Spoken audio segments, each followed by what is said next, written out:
Yeah, hey everyone, Comic Artist Pro Secrets. I'm Ethan Van Sciver, 26-year veteran of the comic book industry, world's most charming, elegant, eloquent, and yet humble man. It's important. Humility, like I say, is my main virtue. Well, it's one of them.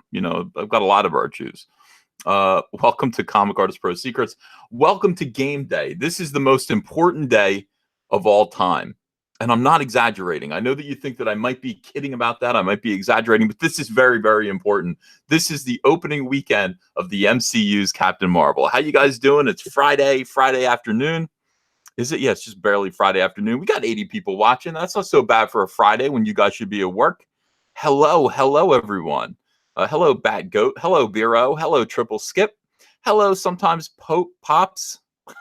Sometimes part of the problem, maybe. Hello, Jay Smith and Thunder Robots and Text Tank. Great to see you all here as we discuss the incredible things that are going on right now in pop culture. Now, I posted a video.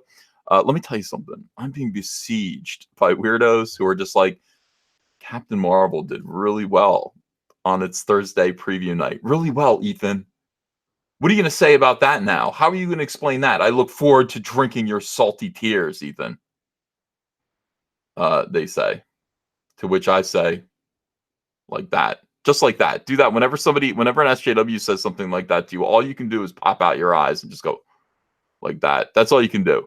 $20 million to $24 million, evidently. I'm not sure if the final calculations have come in yet for yesterday's box office, but they're very excited about it. Now, let's just recall, Solo, a Star Wars story, only brought in $14.1 million on its Thursday opener. Of course, it was looking out at a 4-day, actually an extended day, a 5-day weekend premiere with Memorial Day. And of course, it only raked in $92 million opening weekend, and it crash landed at $392 million total box office worldwide, which was a disaster. What happens is initially, of course, everybody runs out to see the movie. If you've been waiting to see Captain Marvel, if you are somewhere degenerate and you've been waiting to see Captain Marvel eagerly, you are going to be first in line, and you're going to see this movie as soon as you possibly can, especially if you're a feminist, especially if you're a weirdo SJW, especially if you're any of these things.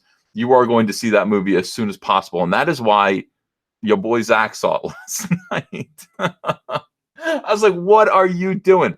That's not as bad as Mike, though. Mike S. Miller saw it Tuesday. Like, he got some special Tuesday screening. You couldn't pay me to see that movie.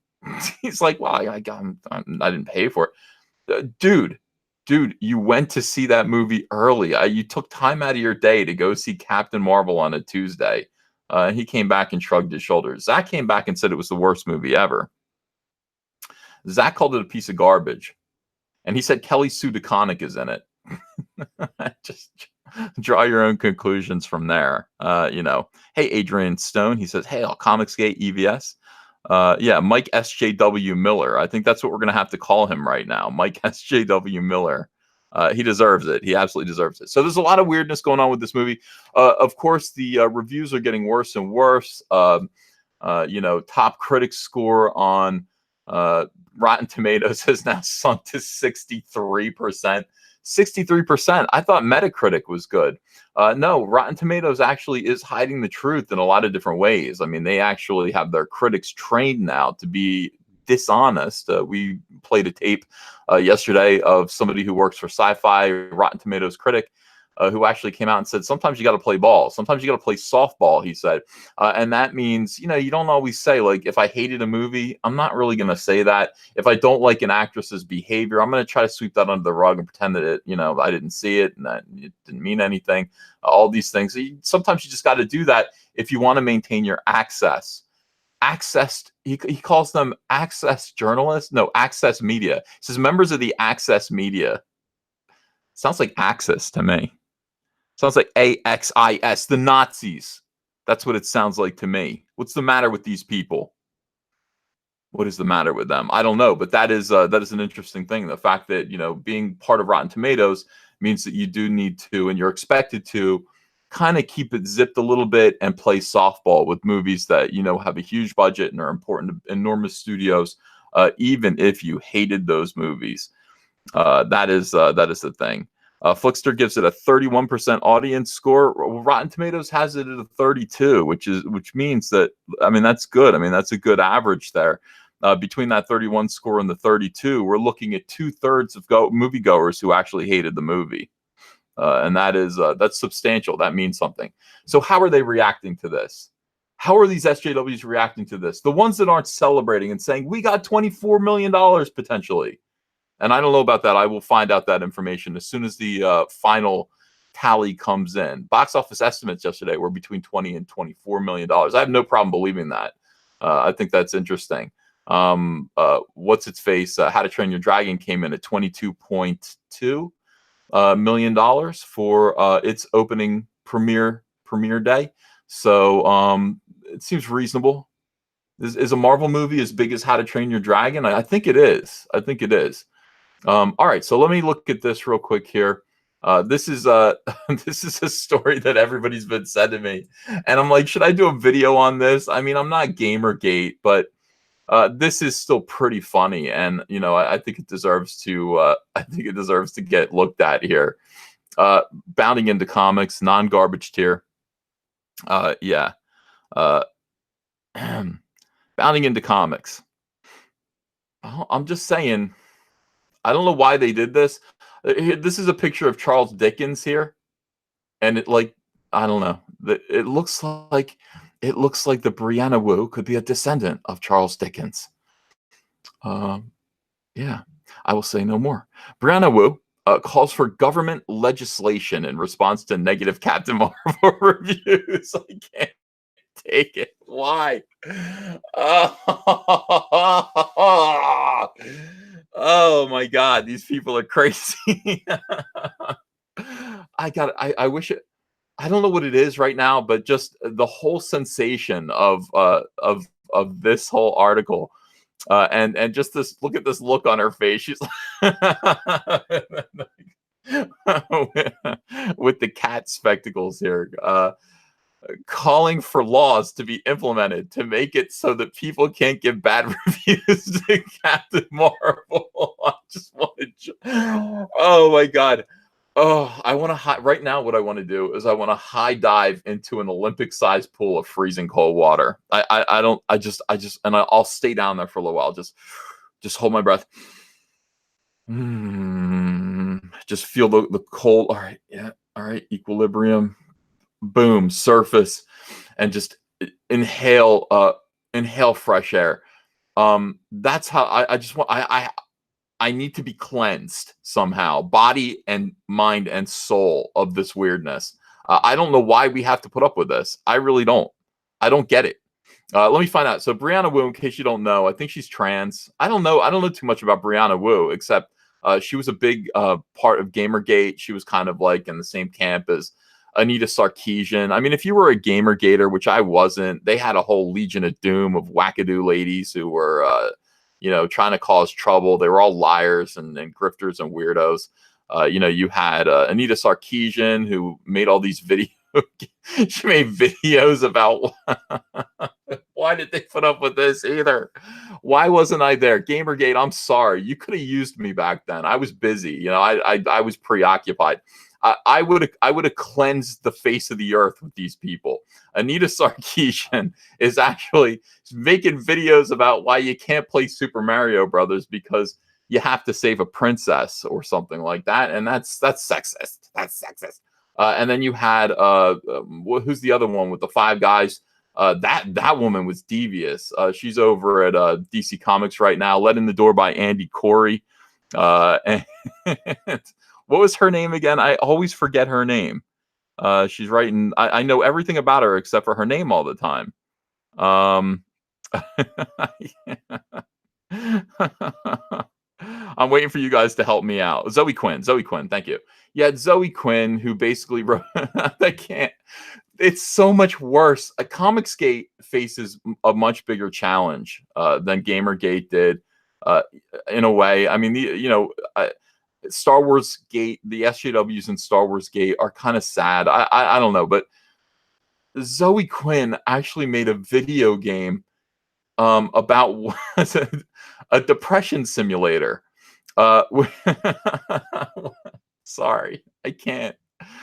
She made a she made a walkthrough choose your own adventure video game about what it was like to be living with depression. Why anybody would want to it was called Depression Quest. I've done a little bit of research about this now. I did not live through it. I wasn't paying attention when this was happening.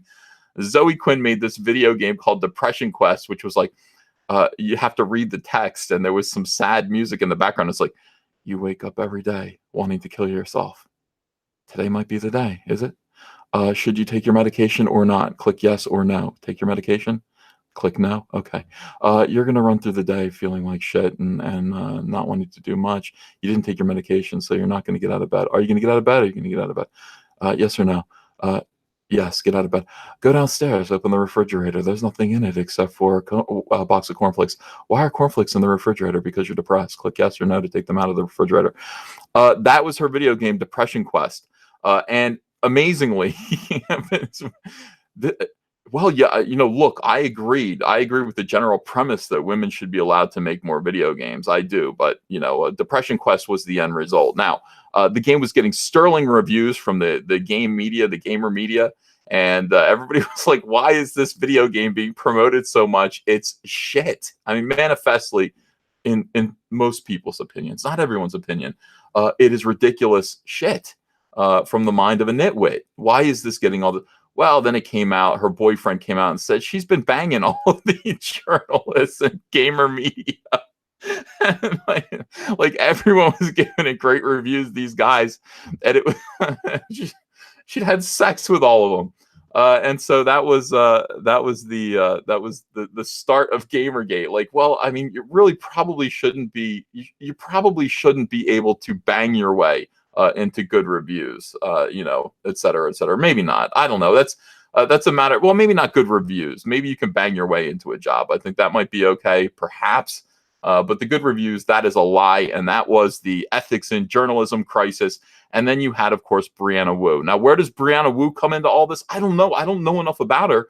One thing that I did see was I saw her on TV talking about, I saw a great clip of Brianna Wu talking about how she was getting crazy death threats from like phone calls from people that were yelling gibberish, and there was a sniper that outside of her house is a sniper on a building that was going to shoot her. I don't know. I have no idea, but this is magnificent. This is absolutely magnificent. I do like it. Brianna Wu, Gamergate. I think from the phrase "literally who" came from Brianna Wu. Which means all these nobodies who were, I don't know, causing trouble for people who were actually talented and skilled and trying to make games, trying to make real video games, these game devs. Whew. Oh my God. Gamergate is funny. The more I learn about it, the more I laugh. Arben Mustafa says, we needed you during Gamergate, Uncle E. Fako Wu. Blood Honey sells 250K copies easy. All hail Caesar. All right. Love you guys. Thank you for that. Appreciate it. I would have had fun. I never would have stopped laughing, but I would have enjoyed that. All right, so Brianna Wu basically is now away from Gamergate, and her newest thing is to in my corner of the woods, where she wants to create laws, government legislation. And by the way, she will get on TV. She is a professional victim.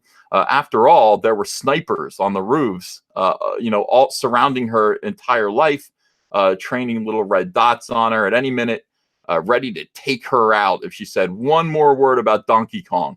Open your mouth one more time about Donkey Kong, and this, it's going to be your last utterance, Brianna Wu. And that was the thing. So now she can get on TV. They actually made, they also made they made an episode of like, was it not CSI or something like that? About Gamergate and how like all the women of Gamergate were being threatened. What a con job, man. It's so funny. It's the whole thing was hilarious. We're being threatened for opening our mouths about video games. These people, gamer culture's over. Seemingly not. In last year's midterm race for seats in the House, in the United States House of Representatives, anti-Gamergate personality and Revolution 60 developer Brianna Wu ran as a Democratic candidate in the primary election from Massachusetts' 8th congressional district. Despite her political inexperience, Wu garnered 22.9% of the district's vote. That's interesting. 22.9%. what's the percentage of people who actually like Captain Marvel right now? It's close to 22.9%. So we see some crossover here. We see some crossover about people's audience. Her constituency enjoyed Captain Marvel. Her constituency voted for her. She got 16,878 votes out of a total of 73,582, but ultimately lost the election to her incumbent opponent, Stephen Lynch. As the 2020 United States House of Representatives elections rapidly approach, Wu has once again announced her candidacy, which will feature a heavy emphasis on government regulation concerning internet relations. Oh my God, guys. Oh my God. -5257 says Brianna Wu doesn't like Scooby-Doo. Well, I'm not sure about that. She doesn't like Scooby-Doo? Well, it's not really that diverse. You know, I can see why. I know there's a remake of Scooby-Doo that's much more diverse. They've replaced I don't know. I think everyone is a POC except for Shaggy, who's a dimwit white hippie. The Human Shrug, thanks for $2, says literally who. That's right. On March, well, now you can't say that anymore. She's about to become a congressperson. On March 6th, Wu appeared as a guest on Bloomberg Technology, where she discussed her upcoming campaign with Bloomberg Technology host Emily Chang. I can't. Do I have to listen to this? Yeah, we got to listen to this. All right, let me turn on the speakers here. Of course we do. We're going to listen to this because this is the real world. This is reality right here. So let's find out what Brianna Wu has to say about silencing you incels. You know, open your mouth. Open your mouth about Captain Marvel again. You're going to jail. Let's see. I could be wrong about that. I don't know what she's saying. What do you think about this? I mean, I'm sure this doesn't surprise you. I'm sure this doesn't surprise you. It's kind of a familiar story at this point, right? We were here with Ghostbusters. It seems like any time a woman steps forward and tries to put her toe in the water for a male-dominated field, we're right back here. It's so frustrating.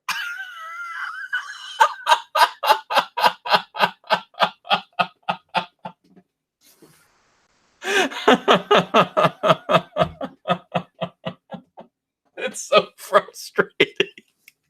Every time women try to take over something that men built, we get smacked down, and it's not fair. It's so frustrating.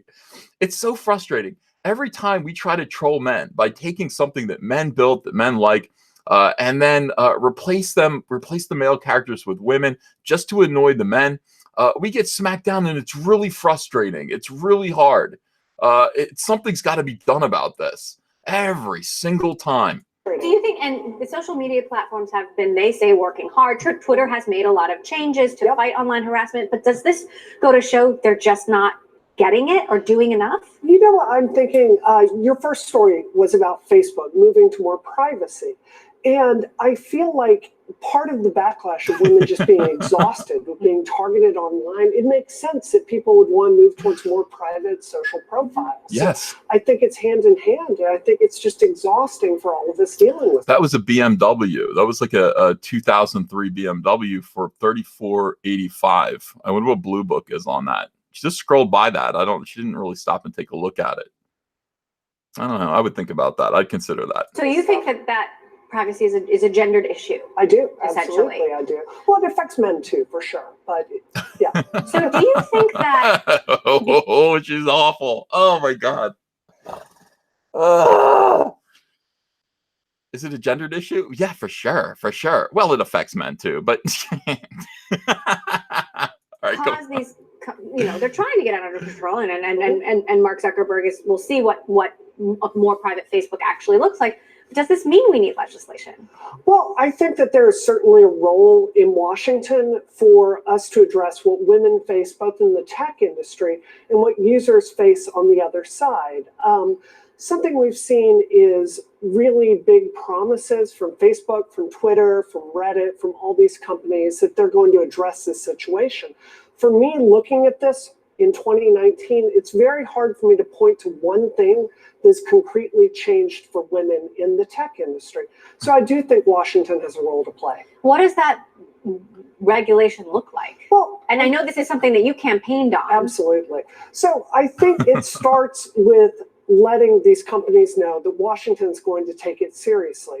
In the video game industry, famously, they held hearings about violence in the 90s. And then the video game industry looked at it and said, oh, if we don't get serious about this, they're going to regulate our field. And then our industry formed the ESRB and self-regulated. It works amazingly well. What I think will happen is if you have people in Washington sitting on the Science, Space, and Technology Subcommittee looking at this, that threat of real legislation coming down the pipe will cause these companies to finally do the right thing. I got to ask a question real quick. Now, I'm not much of a video game guy. I'm I'm not. You can ask my son. He knows that. But I did play some video games in the 90s. My question is this. Something happened in the 90s in which video games self-regulated and became less violent. Did I miss that? I haven't seen that. I haven't noticed. I played a lot of Sonic the Hedgehog. Let's see. I played, let's see. What did I play that was good? I played a little Castlevania. I don't recall video games being more violent in the 90s than they are now. Is this a self-regulated industry right now? Or are people, and by the way, first of all, is Brianna Wu basically suggesting that she agrees with this notion that video games incite violence? This long debunked, ridiculous notion. Who would elect a person? Who would elect a young person? I don't know how old Brianna is, but she doesn't look that old. Who would elect a young person who believed that video games incite violence and thus must be censored? Do these is she a gamer? Do gamers exist who believe that? That's like anti-patriotic. If you're a gamer, like that's the last thing you should feel like. So anyway, no, I haven't noticed a difference. If anything, I think video games have become increasingly more and more violent, more chaotic, less restricted, as they should be. Video games are art, you dimwit. Video games are art. You should not restrict them. And obviously, if you are somebody who believes that video games and violence in video games leads to IRL violence, you are someone that needs to be kept far out of the government. I would just say just because of your ridiculous granny kitty cat glasses, you need to be kept out of government. But I think those are just a symptom of the problem. The main problem is you are anti-art and anti-free expression. Hence, government has a role to play in fighting internet trolls. So we're not allowed to express ourselves on the internet. The internet is not here, by the way, according to Brianna Wu. The internet is not here to allow you to express yourself. The internet is here indeed to just propagandize you. And if you get in the way of that, if you argue with that, if you discuss that, well, the government has a role to play in silencing you, just as they silenced the video game industry, allegedly, back in the 90s. Let's keep going with this. Now, you were last on when my book came out in hardcover, and now it is out in paperback, and you're an important character in the book. How much progress do you think there's been for women in technology in the last year? So when I stood up to Gamergate, I really... Here's something interesting, by the way. I'm going to do a series of videos about shit that SJWs say. And I shouldn't call it that because, of course, it's, you know, there was already a whole series called Shit Dad Say or something like that. But SJWs begin answering questions with so. They go, so, I don't know what that is, but it really gets under my skin. It really gets under my skin when someone asks you a question and you go, so, and I see that a lot on Tucker Carlson. I want to see that again. Hold on. How much progress do you think there's been for women in technology in the last year? So when I stood up to Gamergate, I really believed that it was going to be a moment in 2014 and 2015. Hold on a second. Wow, $65 super chat. Mario versus Pitt, thank you. Says, take me to Russia. I want to drive a tank and drink 80% alcohol. That doesn't sound bad. That doesn't sound bad to me. Thanks for that. All right. That really changed the tech industry. I wish I could tell you that happened. Very little fundamentally changed in this field. We're still seeing women software engineers not treated fairly. You yourself just did a story about how venture capital funds, only 2% went to women last year. This isn't because women can't compete in these fields. It's that we're not getting a fair shake. So I think we've got a lot of work to do. Now, you weaved these issues into your 2018 campaign. You lost, but you're back in the saddle and you're running again. Oof. How are these issues and how is technology going to play in your 2020 campaign, and what are you going to do differently? Well, the big thing that I learned in my 2018 race, and by the way, I got 17,000 votes. Please do one thing differently. Please brush your teeth. I don't want to make fun of anyone's personal appearance at all, but please brush your teeth. Christ almighty, you're on TV. Over that was that you can't run a political campaign like a startup. I come from the startup world. My very first startup was when I was 19 for $250,000. And I thought that that formula would work, like having a small team of people I shared values with. This time around, we're being more traditional. We're hiring people with decades of experience. We're running a more traditional campaign. So what do you think what will be your tech platform? I think it's almost amorphous, but I think people in tech just want someone in Washington that understands their issues, that they can have a conversation about, whether it's for cybersecurity, harassment, trying to launch IPOs, all these different issues. I come from that field, so I understand these things. So I think they're just looking for technological literacy. So, it's going to be what a year and a half of of fighting. A lot could happen in that time. We're potentially waiting for federal privacy legislation. What do you think it's almost over, guys? To you in 30 seconds. Well, the biggest issue for me is what people in my district are facing, particularly with wealth inequality and not being able to make a living wage. That's the number one issue. So, we're talking about kitchen table issues, healthcare, income inequality, being able to send your kids to college, issues like that. Yeah, there is no income inequality. I'm really sorry, but in point of fact, your hero Brie Larson got paid $5 million for her first MCU movie, and Thor, Chris Hemsworth, got $150,000. I think he's infinitely better in his role. But yeah, this is the thing. These people are trying to silence speech. Look at this. During their conversation, Chang asked Wu about her feelings regarding the narrative that the upcoming film Captain Marvel and lead actress Brie Larson were being harassed due to the emphasis on a strong female superhero. It's kind of a familiar story at this point, right? We were here with Ghostbusters. It was such a fucking terrible, annoying movie. Oh, let's pull out all of our beloved Ghostbusters characters, all of our skilled Saturday Night Live trained comedians, early Saturday Night Live fellows, and let's just replace them with new Saturday Night Live dumpy looking women and see how that goes. It didn't go well. People just didn't like it. It seemed too deliberate. Let's just do a gender swap and anything. And by the way, why haven't, this is one thing that I have asked and I don't think has been answered adequately. If gender swapping is such a clever and cool thing, why can't Charlie's Angels be all men? That would be badass, man. Charlie's Hell's Angels. I would love that. They won't do that. They're just going to make it more and more disgusting. Like the new Charlie's Angels movie that they're working on right now, starring Kristen Stewart, is just going to be more sad. She looks like a heroin addict. Less sex, less glamour, just more depression. All right, so it seems like anytime a woman steps forward and tries to put her toe in the water for a male-dominated field, we're right back here. I just haven't seen that. I don't think that's what this is. I think that, in fact, what Ghostbusters is, and these cases are very clear evidences or instances of strident third-wave feminist trolls trying to annoy men. Essentially, that's what it is. They're trolling with these movies, and they get what they deserve. Chang then asked Wu if she believes large tech companies have made changes in the fight against harassment, to which Wu cites Facebook's recently announced shift towards privacy as a result of women being harassed online. Chang, social media platforms have a lot to say. Social media platforms, have they say been working hard? Twitter has made a lot of changes to fight online harassment. Well, that tends to go one way. But does this go to show that they're not getting it or doing enough? Wu says, your first story was about Facebook moving to more privacy. I feel like part of the backlash of women just being exhausted with being targeted online, it makes sense that people would want to move forward towards more private social profiles. I think that's hand in hand. I think it's just exhausting for all of us dealing with this stuff. You could just kind of get off off Twitter. that could be something. That's an option.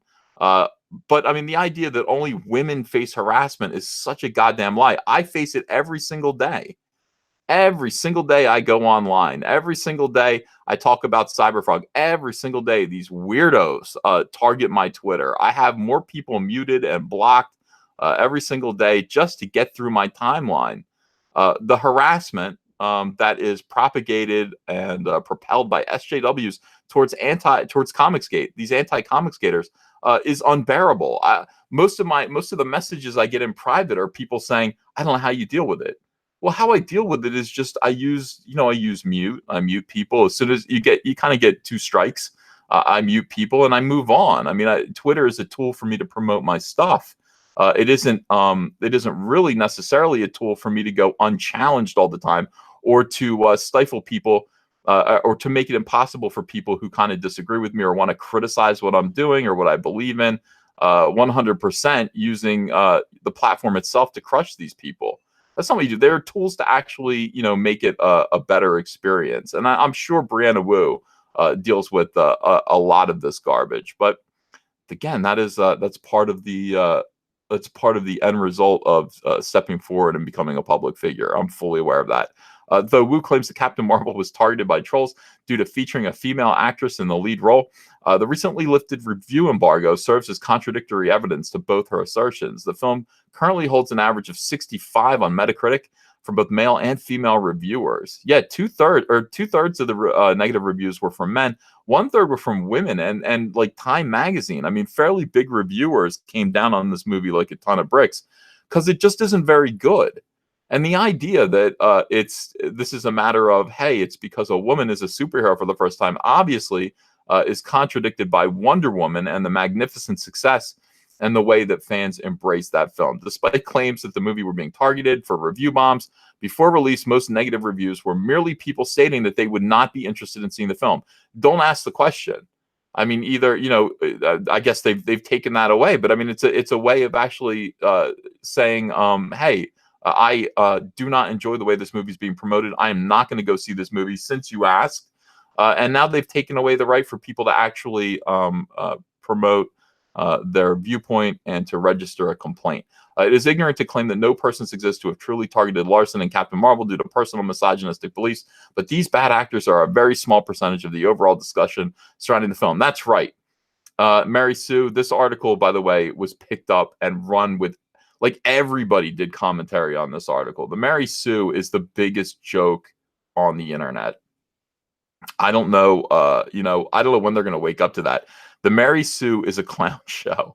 I mean, if I wanted to, I think Mike S. Miller actually said this. He's like, I could do an entire YouTube channel dunking on the Mary Sue every single day.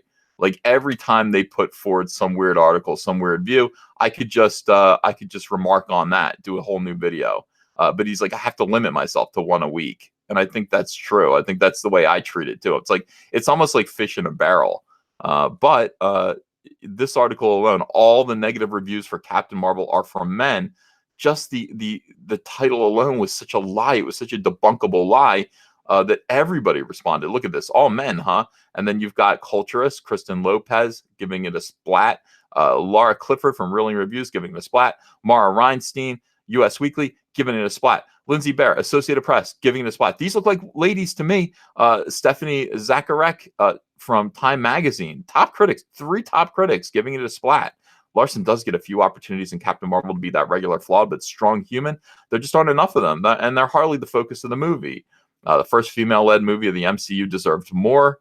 Yeah, it probably does. I haven't seen it yet, but I mean, probably it deserved to be something that was treated as, I think it would have been great if they treated this movie like they would have treated any male-driven movie, male-led movie of the MCU.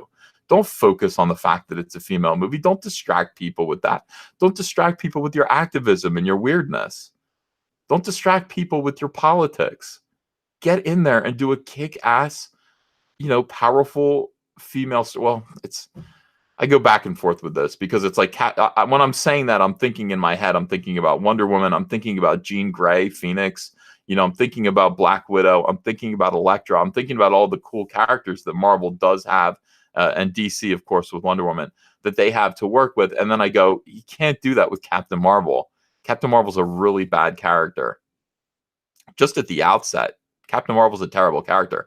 In response to Wu's claims of misogynistic harassment, Chang asked Wu if she believes more legislation is needed to combat the supposedly rampant issue, to which Wu replies that she believes Washington has a role to play in resolving the issue. Laws preventing criticism of Captain Marvel, which is harassment.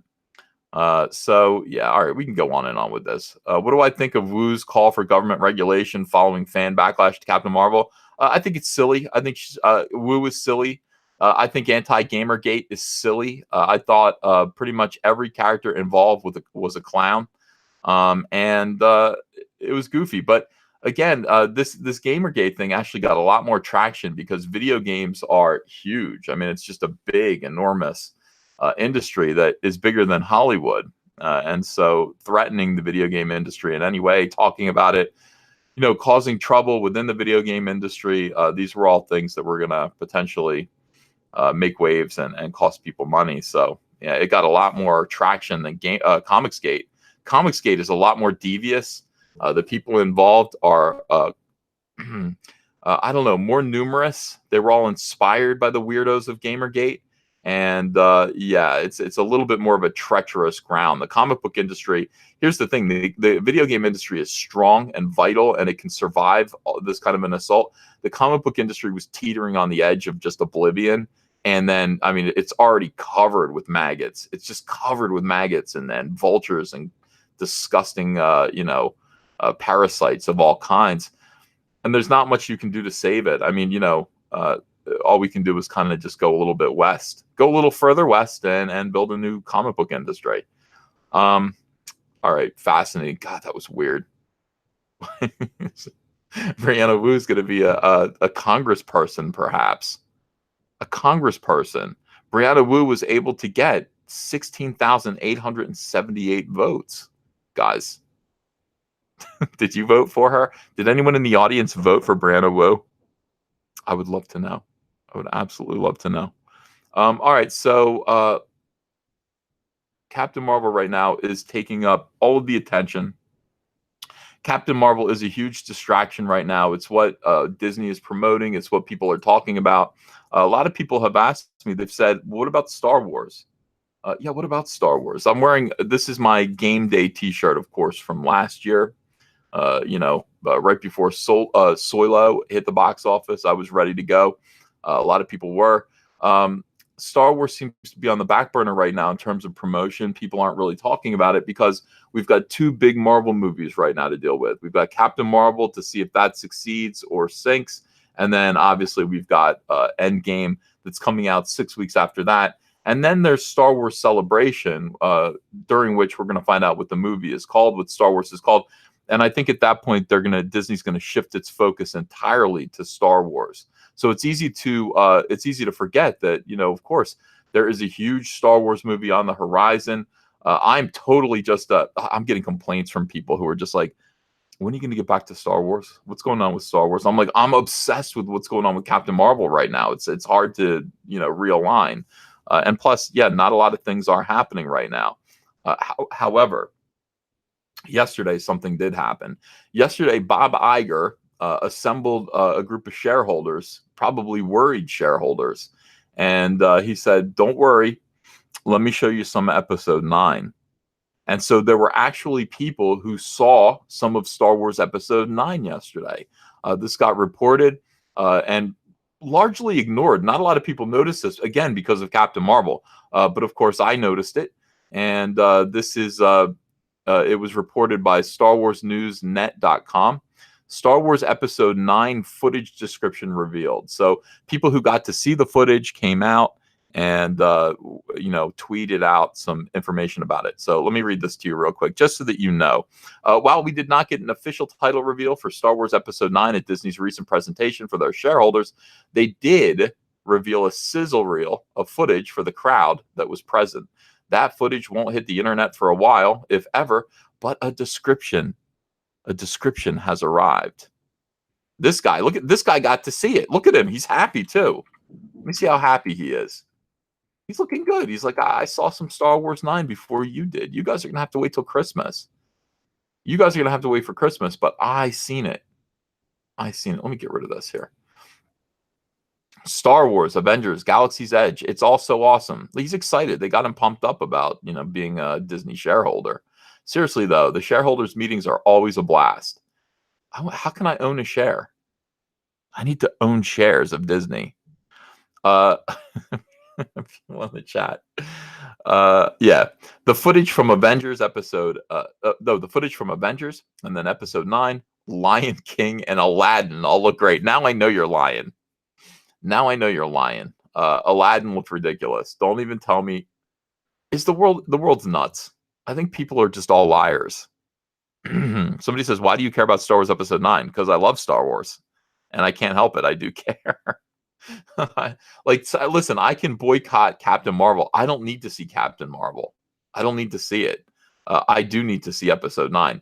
Star Wars is going to have to break my heart. As much as I despise the people working behind the scenes on Star Wars, I'm able to somehow just shut them out and still objectively enjoy or not enjoy a Star Wars movie or anticipation of Star Wars. And,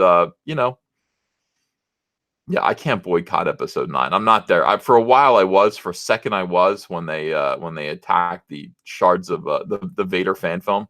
I was like, all right, I'm boycotting. But they fixed it. So, I'm okay. I'm all right. Yeah, so Will Smith as the genie in Aladdin looked like the worst thing. It was pure nightmare fuel. Nobody liked it. Everybody thought it was weird. And I just cast doubt on everything Scott here has to say. Hopefully the people up in arms about the genie will settle down once they see what we saw. Wow, look at this. Doug Dimmadome, owner of the Dimsdale Dimmadome, says, here's some Dimmadollars to keep you Dimmadom doing what you Dimma do. Well, thank you so much for that. Man of Sex says, the new blue genie is the worst thing to come out of Will Smith since Jaden Smith. Thank you. Keep those coming. Wade S, thanks for a $5 donation as well. Appreciate you. Yeah. It's really creepy. There was a time when Will Smith could do no wrong. That time has long since passed. He is able to do wrong now. Scott Ladewig recently attended Disney's 2019 meeting for the shareholders and was willing to share some information all about the movies he saw to inquiring fans, including Star Wars Episode 9. He started off with a brief overview of some of the key scenes, many of which focus on the film's 4 leads: Ray Finpo. That's so awful. And Kylo Ren. Where's Tico? Where's Rose Tico? You lunatics. Where is Rose Tico? She better be in this movie. I'll bet she's not. I'll bet they cut her out of this movie.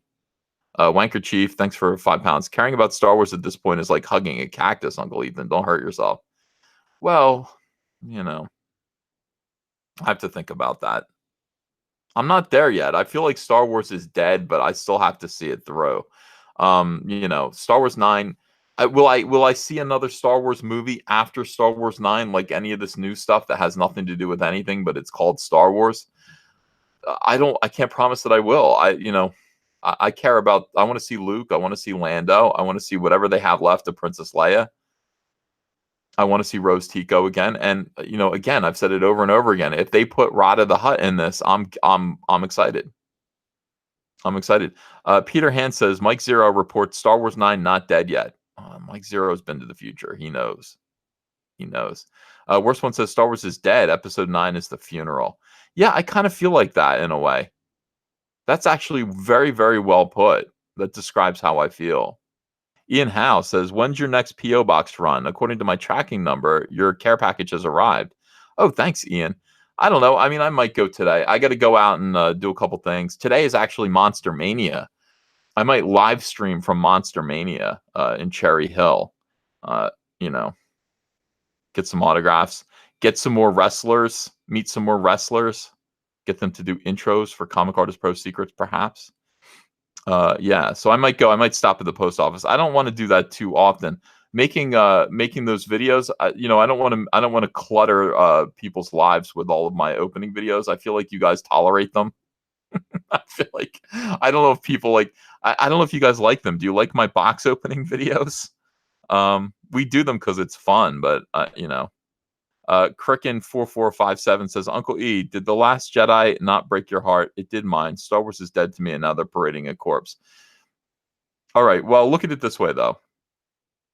Oh my gosh, yeah, you're right. Look at it this way. I blame Rian Johnson. Okay. I blame Rian Johnson. I'm willing to just say Rian Johnson's a criminal, a Star Wars criminal. And he is responsible for destroying. He made a bad movie. He made Star Wars Episode 8, which was bad. Star Wars Episode 7 was depressing in places. It was also really fun in other places. Every time Harrison Ford was on the screen, it was good, except for the last time he was on the screen. That was bad. But every time Han Solo was on the screen, it was great. I want to see what he does with Luke Skywalker. There are rumors that George Lucas is involved in trying to fix Luke Skywalker to get him back on track, along with J.J. Abrams. I believe those rumors. I don't think George Lucas is going to be doing very much, but I do think he's going to probably be consulted to help things a little bit. I mean, you know, Rian Johnson is such an idiot. He's completely tone deaf. George Lucas did have this, you know, idea that Luke Skywalker would exile himself as this kind of like samurai Jedi character, and you know, that's a fine line to walk when you know you yourself are you know, Rian Johnson, and you're a round-headed kind of whiny beta male. There are different reasons why Luke Skywalker might exile himself. You know, the Obi-Wan Kenobi style method of exile, self-exile. To do that with dignity and with grace and with coolness, with mystique. Rian Johnson just took that and said, well, no, he's just in hiding because like he's pissed about shit, and like he tried to kill his nephew, and now he's just like a whiny, angry kind of loser. He's the big Luke Bowski. He fucked it up. He totally blew it. I mean, you know, having Luke Skywalker exile himself to Octo, there's a way to do that and still make him Luke Skywalker. I feel I'm talking about this way too much. I know I'm boring a lot of you. I really feel like there's an opportunity to fix that. It just needs to be adjusted. J.J. Abrams is 20 times the creative person that Rian Johnson is, and that's not saying much, but it is still. I refuse to give up yet. I refuse. I'm so dumb. Man of Sex says Doug TenNapel is a better Blue Genie than Will Smith. I agree. Jason Green says, are you enjoying the items I sent you? Jason, yes, I am. Thank you so much again for the care package. That was fun. Jesse Miller at the Crow's Nest says, check the P.O. box. Sent you something from my personal stash. Sounds good, pal. I hope it gets through, you know. B. Schneides says, Ethan, look at the Washington Post article where Brianna Wu wanted Congress to drop rocks from the moon as a weapon. I'm not joking. It's hilarious. What? What is this? Oh, that can't be real. That cannot be real.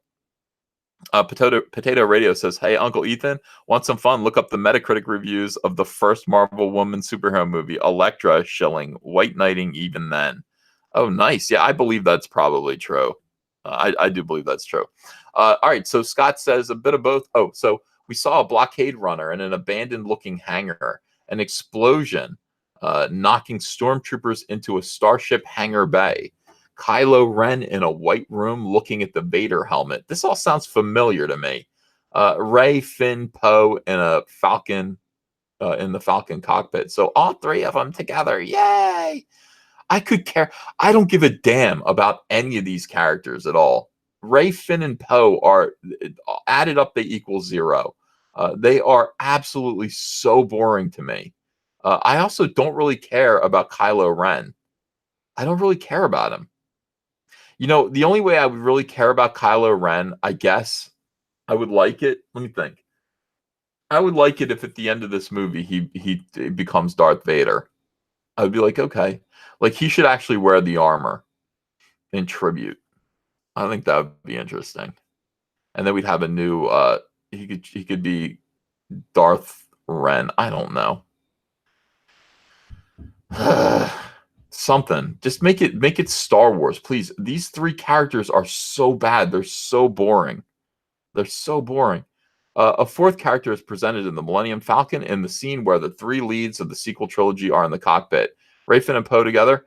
He says there was a 4th in there, but I didn't get a good look as Poe walked to the cockpit. Well, it's got to be, that's got to be Lando, right? I mean, it'd have to be Lando. Kylo Ren does not wear a helmet in the scene. His appearance seems to be the same as it was in Star Wars Episode 8, The Last Jedi. Did he have his mask on? He says no mask. Is his scar different?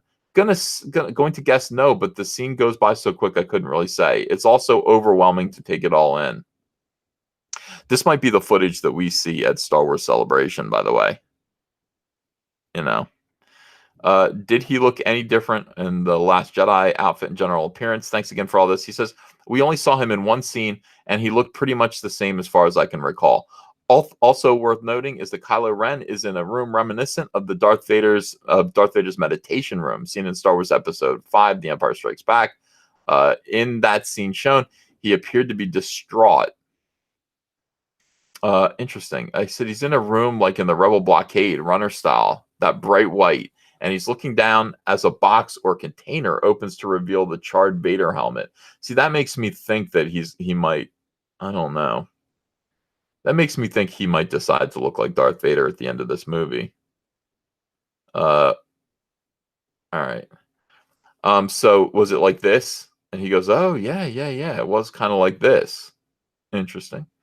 All right. Yeah, he said, so suggestion, the white room we saw Kylo in could be harkening back to Vader's meditation chamber. That's not a bad idea. Huh. Scott, answer it's the most important question. He says, he didn't look so sad as much as he looked pained, like he was having a bad day. Pained Kylo, to be honest. When is he not looking pained? He's a good point. Maybe it was just his resting Kylo face. All right. Meanwhile, the interior of the ship resembled that of the Tantive 4 from the opening sequence of Star Wars Episode 4, A New Hope, although it was likely a new ship altogether. A white room, he said, yeah, kind of looked like the interior of the Rebel Blockade Runner, that bright white look.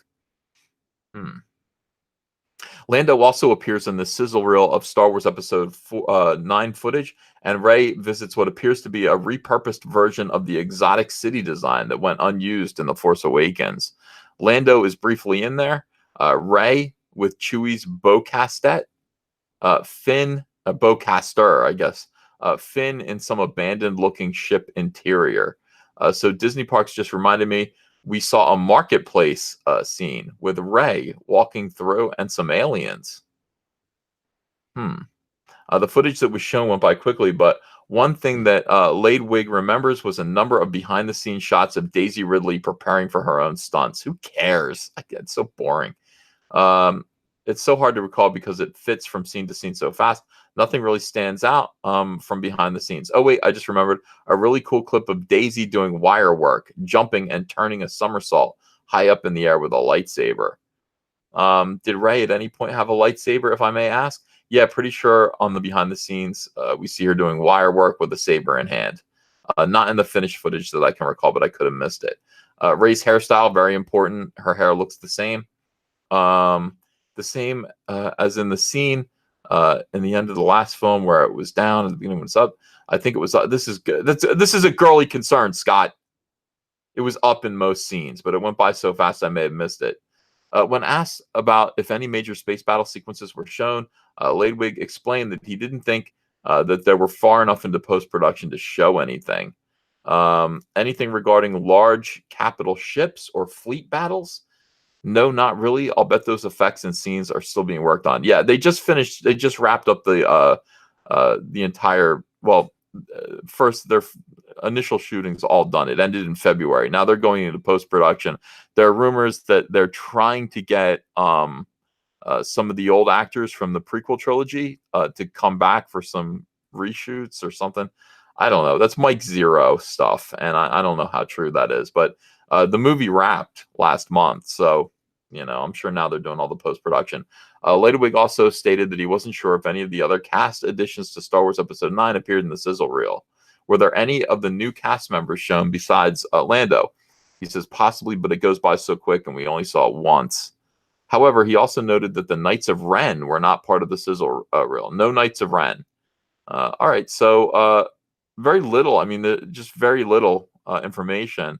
The most interesting thing being the White Room, the meditation room, possibly coming back. But the thing about it is that J.J. Abrams, much more so than an idiot like Rian Johnson, J.J. Abrams actually does tug at the heartstrings by pulling in nostalgia in a very real way. He's not trying to subvert your expectations. He's trying to not only he's trying to warm your heart. So, the idea of the bright white room, the meditation room, is it this? I mean, maybe it is. But yeah, it's more just, it's meant to be evocative. Last Jedi didn't evoke any familiarity in me at all.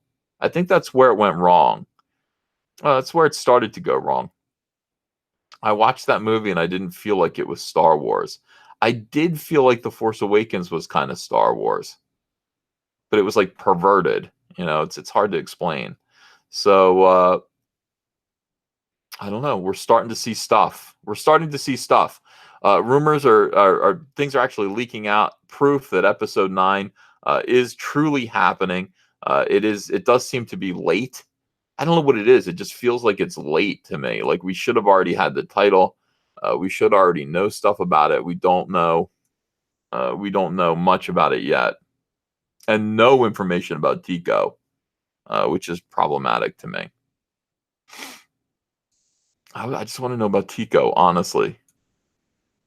All right, let me read some super chats. Thank you guys for putting up with that. This is all, it's of interest to me. I really care about Star Wars. I don't care. I do. I know. I mean, I know there's like this whole thing about Star Wars being dead. Boycott Star Wars. No, I'm not going to. I refuse. I'm still going to buy everything. I'm still going to watch everything, and I will punish Disney in other ways, but I can't let go of Star Wars. Adjacent culture. Hi, says Game Day, Uncle E. Game Day. Solo veterans assemble. Yeah, I'm not going to see Captain Marvel. I might go see it next week, but I might just never see it. And you know what? If I never see Captain Marvel, you know what that's going to do? Is that going to gnaw at my conscience, my subconscious? Am I going to feel like I've not completed some task, that I'm missing out on something? No, I have no desire to see Captain Marvel. Literally no desire. The only reason to go see it is for work right here. Andrea's like, you have to see it. It's like your part-time job. You have to have a review. I don't think so. Not in this case. I don't think I need to review this movie for you guys. I haven't decided that I'm definitely not going to see it. I might do it because I think maybe my review video might do well. But it's like, why torture myself with the 3 hours of looking at Brie Larson? I don't want to. I don't want to do that. Technotoad says, sending mandatory shekels to you, Master EBS. Thank you. Sending mandatory shekels to thou, Master Manscover. I think it's to thee. I don't think you would say thou. It's hard to follow the, yeah. All right. Sometimes POP says hashtag Alita challenge. Jay Sims says, Hail Caesar, thanks for the extra 40 pages. Oh, yeah. So that's the Cyberfrog update that I posted yesterday. I hate posting up. Now here's the thing about updates on Indiegogo. I don't like to post updates because there never really seems to be news. It's like my updates are like, still working on it. Still working on it. No, I don't have a date, and I'm still working on it. All right, so let me tell you about Cyberfrog, and let me tell you what actually happened. All right, so a couple of things. Cyberfrog at this point is much bigger than it was supposed to be. The story is still not finished, and I'm not sure. I have to do a couple of scenes. I have to do the scene where Cyberfrog, and I'm going to say this without spoiling it. Cyberfrog basically first interacts with the world as it is now, and he meets the two people who purchased the getting killed by the wasps level on Indiegogo. Those people are going to be killed right in front of him. So I actually reached out to them yesterday and said, please send over your info. I need your photos now because I'm about to draw the scene where you guys die. Then Cyberfrog is going to meet. Should I do spoilers? There are 2,100 people in here. Cyberfrog is able to track Heather. Cyberfrog's always been able to track Heather with the little thing that's in her neck. So even now, 20 years later, Cyberfrog is able to track Heather. He knows where she is, or he knows where her body is. He doesn't know if Heather's still alive yet. So he goes and he meets Heather's daughter, a little girl named Lily. She's 10 years old. She's tough as nails. No, no spoilers. People are saying no spoilers. Okay. Well, in any case, all right. So that whole sequence has to be drawn. During that sequence, you're going to see the village, a survivor's village, and that's where the survivors live. Okay. No, stop. Okay, I'm stopping. I didn't tell you anything big. I just told you something that you already knew. Heather has a kid.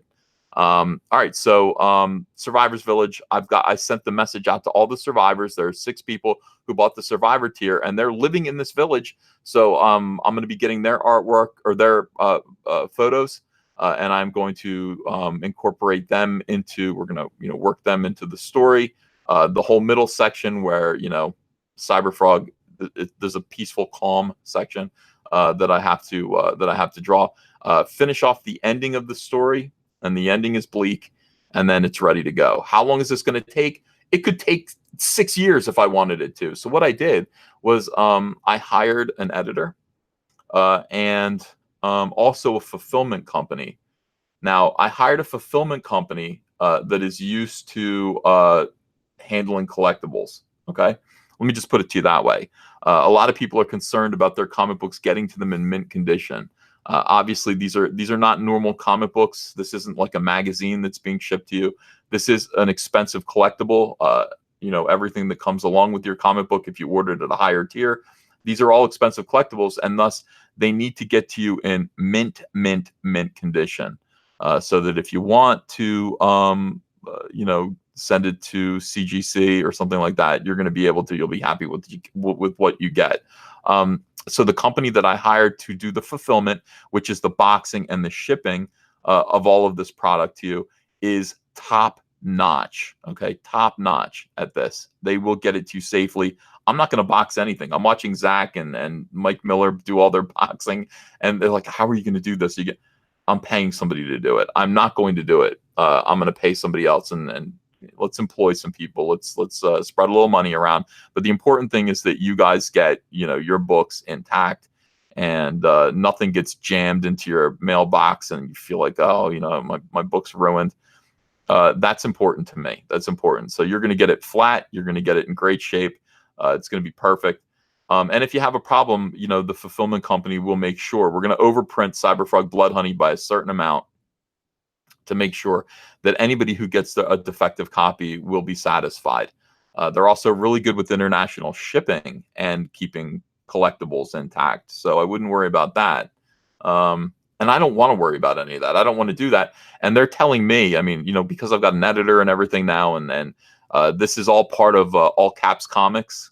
More of this is going to get revealed to you over time. Okay.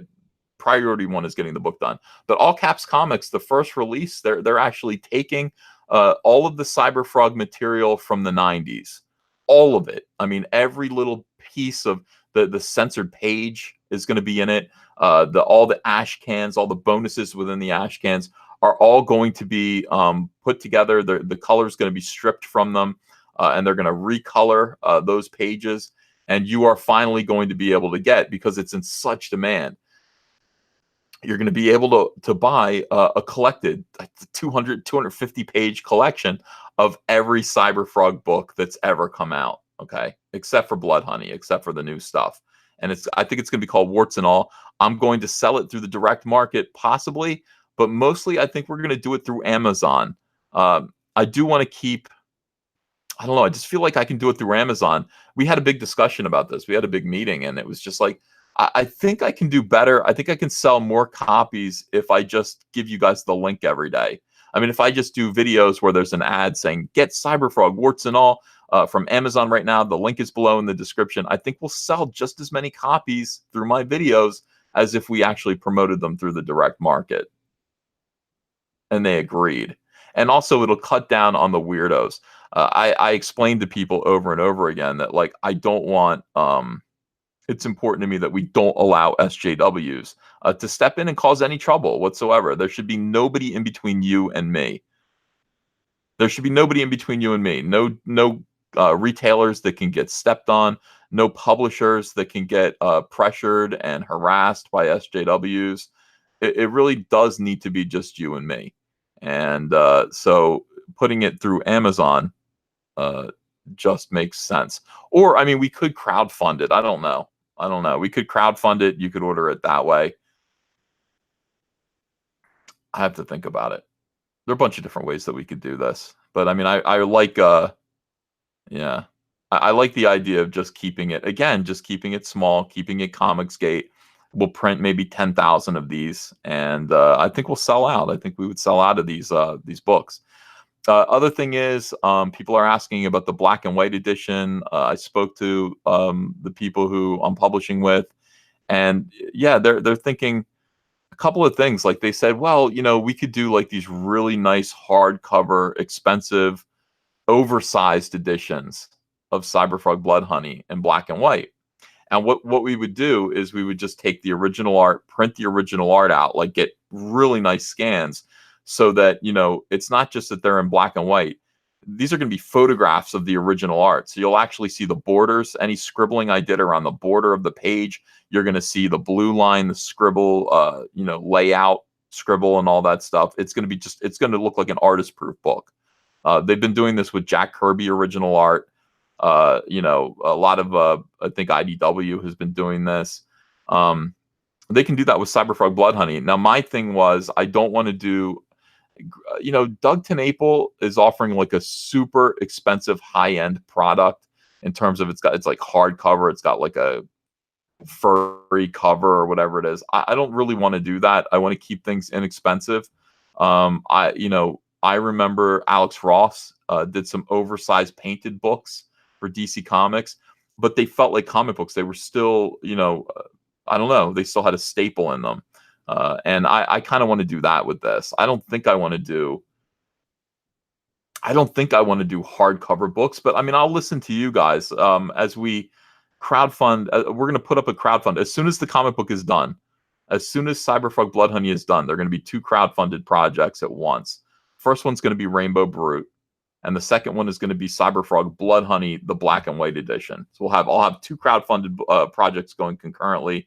And I'm going to listen to you guys about what you want the product to be. Do you want it to be comic bookish? Do you want it to be kind of, you know, inexpensively produced? Or do you want it to be some elite hardcover crazy thing?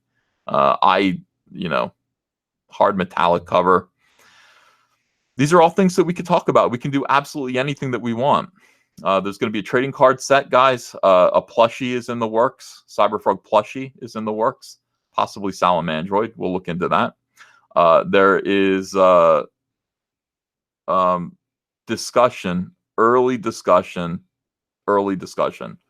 of an animated movie. Okay, so all this stuff is happening at once. It's a lot. It's very, very exciting. So in any case, my deadline to finish Blood Honey is April. Book's got to be finished towards the middle to end of April. No hard date, but it's got to be printed, colored, everything. Not colored. It's got to be colored, lettered, everything by the end of April. So that is the deadline now. So when people say, when is it coming out? Looking like May now. It's looking like May. I would keep drawing this thing forever, honestly. I need to wrap it up, get it out to you guys, get it out to the printer, get it off of my desk so that I can do the next project. All right. So that's the update ultimately. Yeah, so I'm going to be working extra hard. Fewer videos out of me, fewer live streams. I'll try to live stream 1 hour a day every day because I just think it's important to stay in touch with you guys. But yeah, I'm going to be working much, much, much harder. Less guest appearances on other people's shows. All right, so reading more super chats. Shield Lab says, Marvel says, hold my beer. Captain Marvel, 33% audience score versus 2016 Ghostbusters, 51%. Wow. I'll just take my wife and daughter to see Alita a 3rd time. Arbin Mustafa says, we needed you during Gamergate, Uncle E. Dash 5257 says, Brianna Wu doesn't like Scooby-Doo. King KDI says, they the Women Against Gamergate opened their mouths about gaming and reviewers put something in it. Oh, Matt Horkin says, you worked on Mallrats? Tell me more. Yeah, I've talked about this a little bit. 1995, I'm working on Cyberfrog. I'm friends with Joe Quesada. I'm friends with the East Coast crew. Joe Quesada knew Kevin Smith, who had just done a movie called Clerks. It was a big underground movie. Everybody was talking about it. And I was sitting in Artist Alley or something like that working, and Joe Quesada came up and introduced me to a young Kevin Smith. And they needed comic book artists to do the opening credits of Mallrats. So you see all those fake comic book covers. I did one of them. And that was pretty cool. My name's in the credits and all that stuff. And it was fun. CZ says, technically speaking, it was previews and promotion, not reviews, but the principle still stands. Plus, Brianna Wu is certified 100% Bat Guano crazy. I agree with that now. Well Hung and Dunk says, happy International Women's Day, everyone. Ladies, send me pictures of your gender wage gaps and I'll post them on my Twitter. Taomi123 says, I mean this with 100% sincerity. Tommy from The Room has a better character arc than Brie from Captain Marvel. Saw Captain Marvel last night. I'm inclined to believe you. I just don't think the character's good. I'm turning the camera off. Too self-conscious. Plus, I have to get a drink here. Hold on one second.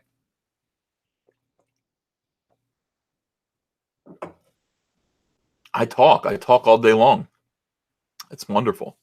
Rob Nix says, Breeze toe would taint the water with deadly fungi. Gross. Lucifer Love Monkey says, that's a man, baby. Eggert Snark says, Wu has a new campaign ad claiming I created good jobs. Wu paid people from Reddit $1 to work on her game. Rest in peace, Wu's dog, left out in the cold to die. What is this? That's disgusting. You guys know more about Brianna Wu than I do. I'm, I didn't follow Gamergate. I'm just watching all the videos now. And I laugh so hard. I mean, I have to say, I've become more and more of a fan of, Medicare as internet aristocrat. So funny. Dead Man Walking says, perfect reaction and laugh. Sometimes POP says, do you have anything to declare? 2 weeks. Yeah. Human Shrug says, but Wu's just a man in problem glasses. I don't know. When it comes to trans stuff, I'm willing to. A lot of people argue and get hung up on trans, and they're like, I'm just not gonna, I'm not gonna give them their requested gender or something like that. I don't see a problem with it. I'll just call, you want to be called a woman, I'll call you a woman. Just don't be don't be a bitch to me. I didn't do it. That's my thing. Don't give me trouble and I won't give you trouble, essentially. That is my attitude. Live and let live. The Buzz General says, in the absence of God nowadays, folk wrongly see these politicians as saviors. Did you hear about this bigotry resolution by Rep Omar and AOC? No. I just tried it. People in the chat are going, it's ma'am. Yeah, by the way, if you are a lady, if you're a trans and you've decided you want to be a lady, it'd be a good idea to act like a lady, whatever that means to you. What it doesn't mean is overturning, a GameStop and screaming at everyone. Probably not flipping out, yelling at people, flexing at people, and overturning, video game stores, which is what that guy did. I mean, it's pretty ridiculous. Benjamin Random says, here's $5 for playing my favorite game, Castlevania. Have you seen the Castlevania cartoon yet? If so, what is your opinion on it? No, I haven't. It's on Netflix, isn't that right? Yeah. AceBets70 says it's not letting me post my review on Rotten Tomatoes. Yeah. That guy was funny. That was a very funny clip, and it almost seemed to be fake. Like that was a joke or a hoax or something like that. The guy's like, it's ma'am. And it's just like, whoa, whoa, whoa, whoa. Come on now. Yeah. Brianna Wu, I have no problem with, Brianna Wu, being trans and wanting to be called female, wanting to be called a woman. Brianna Wu is trying really hard to appear to be a woman, and that's great. That's perfectly fine. Respect. So yeah, I don't like the misgendering guys. The other thing about it is it's not going to get you very far. If you want to deliberately go out and misgender trans people, it's going to get you into trouble. And you're not going to get any other points across because people are easily just going to call you transphobic, and that's going to dismiss everything else that you have to say. And so why bother? You know, it just seems like a losing game there. Spectrum Ball says Mortal Kombat basically created ESRB, but that only lets you know it's rated adult, etc. Kind of like the movie board. Oh yeah. You have to be 17 to buy those violent games. Carlos Maldonado says, tell that to Ben Shapiro. Yeah, Ben. Yeah, but you know what Ben Shapiro has also said though. What Ben Shapiro has said is, I'm not going to use Z and Zer and all that stuff. And I will say, I will call you. I don't know. Am I confusing him with Jordan Peterson? Didn't he say I'll call you? You know, if I don't know if you want me to. I think Jordan Peterson said that. I'm not sure what Ben Shapiro is. Ben Shapiro might be hard line. Like, look, yeah, I'm not playing that game. Eggard Snark says a restraining order was filed against Wu while at Ole Miss after a racist and homophobic tirade against the school paper for not publishing Wu's comic. You guys know way more about this than me. Send me articles. I want to read them or videos. Trioxin says feminist or SJW answer to every problem: more government regulations and control. Useless idiot drones. Obi-Wan, thanks for $10. ESRB is just a rating system like GPG, PG-13, R, MC-17 for movies. They only self-restricted who was supposed to be able to buy the games. Dumb parents buy the most extreme games anyway. No real effects. Yeah, Hunter wanted Call of Duty when he was 13. Absolutely. You can have Call of Duty. And it was I think that's an adult game. But I don't know. Liam Hemmings, thanks for €2.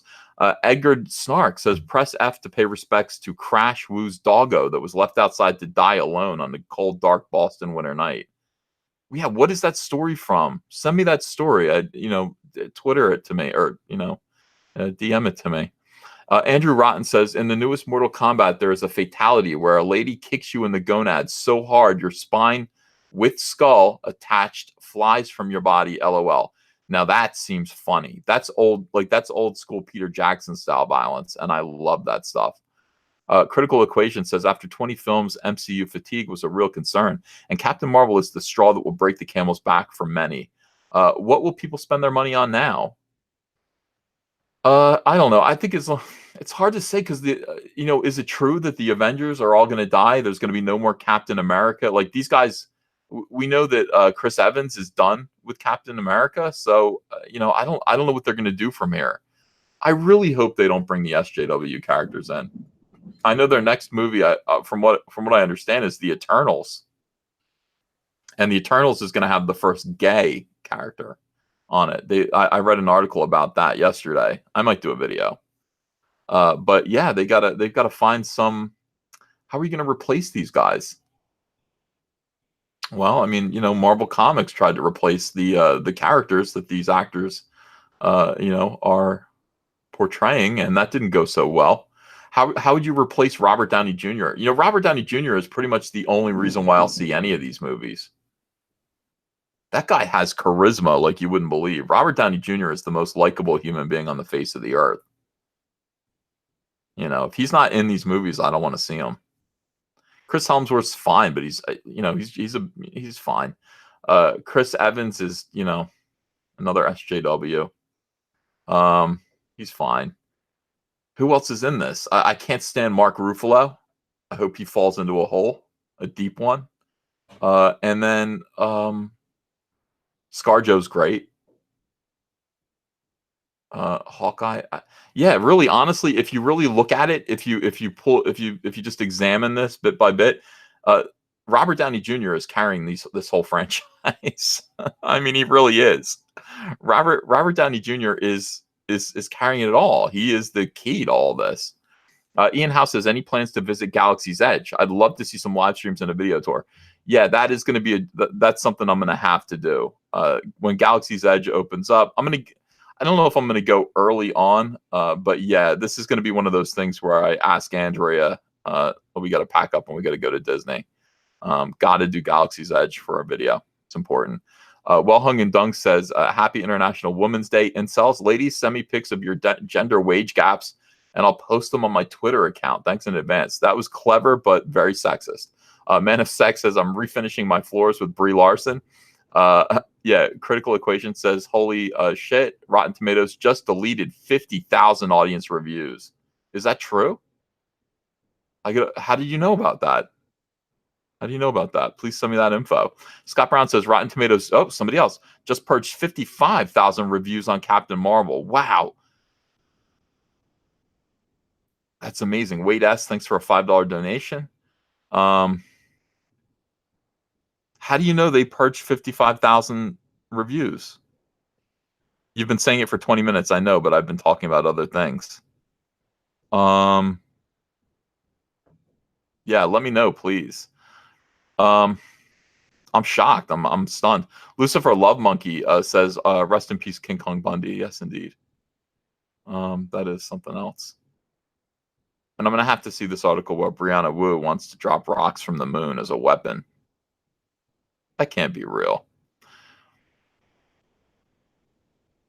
Jake Foley says, "Let Star Wars die and display its corpse as proof of what NPCs can do when put into creative control." It's only valuable as evidence at this point. MGTOW Michigander says Jedis don't go somewhere to die. Wade S says, so Rotten Tomatoes just deleted 50,000 audience scores from Captain Marvel. It was at 5,800. Now it's down to 58,000. Now it's down to 4,000. It's a mystery. Eggert Snark says, Wu read the moon is a harsh mistress too many times. Bro Cody says, are you doing the Alita challenge? In spirit. I don't know if I'm going to be able to get to the movies. But yeah, I would if I were going to go to the movies this weekend, it would be Alita. I'm going to Monster Mania. I'm going to get some autographs. Ian Howe says, I was out of the room for a minute. Did you get my Galaxy's Edge question? I did. I just answered it. I hope you heard it. Jake Foley says it would be one thing if the films were bad out of incompetence. This isn't just incompetence. They deliberately weaponized the franchise against its fans. That's a great way to put it.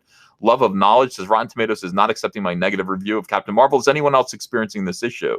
King CGC says, got your Cyberfrog email. So excited. Can't wait for the black and white to open up as well. I was sent for free to Marvel because a friend canceled. Oh, only good character is Goose. Review coming to my plain Discord channel. DJ Kong, thanks for $10. Check your P.O. box tomorrow. Also, Captain Marvel genuinely pissed me off with the subtext of Skrulls and its message on terrorism. I don't know. Maybe I'm just reading too much into it. Oh, now I want to see it. Jonathan Van Hertem, thanks for $25. They destroyed a perfect ending from the last trilogy we had, and they all lived happily ever after. Now we killed off a fan favorite heroes in favor of one-dimensional characters. What's wrong with happily ever after? Val Delinquent says, here's how to fix Captain Marvel. Scrap the entire thing and rewrite it into Brie Larson sniffing petrol for 90 minutes. Rama. Thank you for 20 rubles. GOP Gamer says, hey, Ethan, did you get a chance to look at Handyman IGG campaign yet? My friend Brad Ashworth is an incredibly talented artist and could use all of our help hitting his goal. Very much appreciated, Ethan. Let me look at it. Handyman on Indiegogo. And he hasn't met his goal yet? Oh, let's take a look and see if it's any good. Handyman project. I think this is it.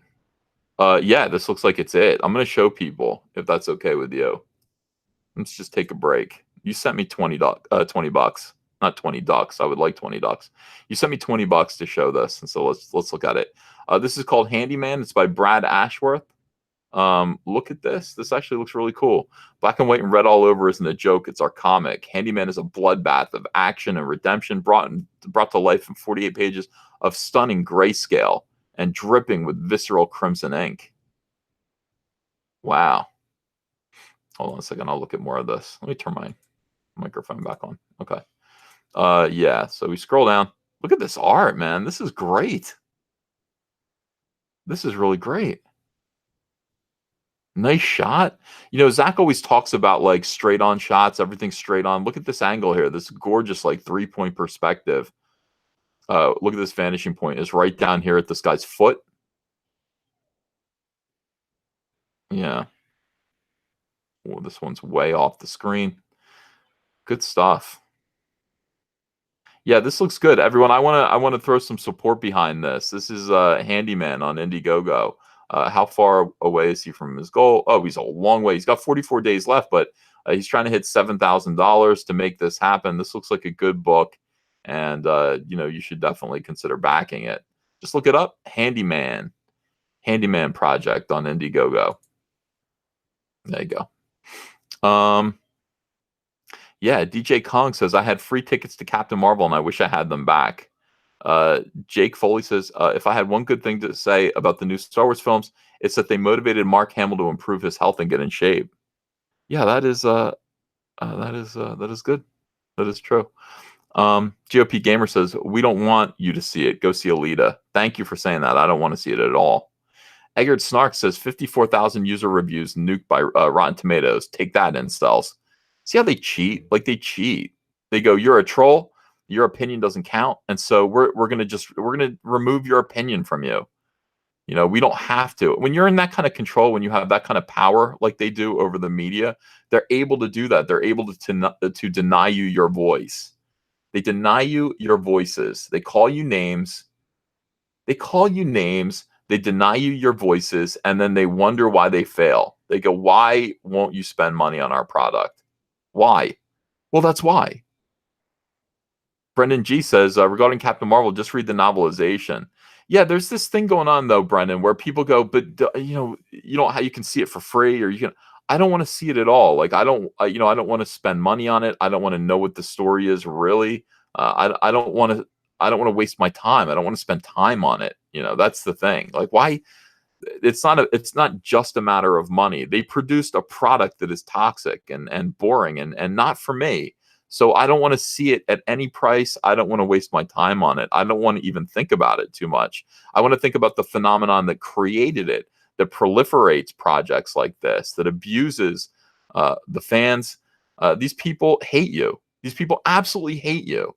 You can tell that. They just nuked 55,000 of your comments, of your reviews on this movie to protect it. They have no use for you. So I don't want to know what their story is. I don't want to go into their little world. I don't want to know what goes on in their heads. I'm just going to ignore it. Jesse N says Rotten Tomatoes purged 55,000 user ratings.